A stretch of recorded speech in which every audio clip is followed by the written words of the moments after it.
Hi! Welcome to mini vlog. Alam mo bang sobrang hirap pag tayo ay galing sa hirap? Minsan mapatanong tayo ni Lord na, Lord, ang hirap na. Sana ay paranas mo kahit kunting ginhawa minsan. Magpapasalamat ka ni Lord minsan. Lord, salamat Lord sa mga challenge ng buhay. Hindi magiging boring ang buhay ko pagtanda ko.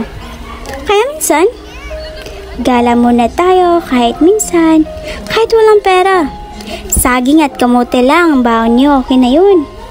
Ako bilang isang buntis na ina, na mayroong anak na may kapansanan. Kahit ang hirap ng buhay, mga pagsubok ng buhay, pinapasalamat ko ni Lord. Na Lord, salamat talaga sa mga walang humpay na challenge ng buhay ko. Alam mo ba, luha at totoong saya ang malalampasan ko.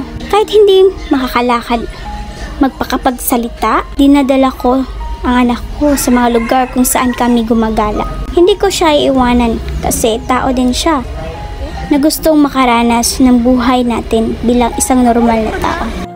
Kahit hindi siya makapagsabay sa mga normal na bata, naging masaya na rin ako para sa kanya.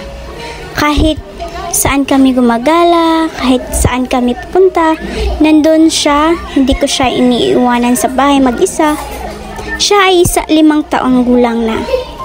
Alam ko, lahat ng mga paghihirap ko may katumbas na saya. Kaya, galaling tayo minsan. Ito na po ang aking mini vlog for today's video.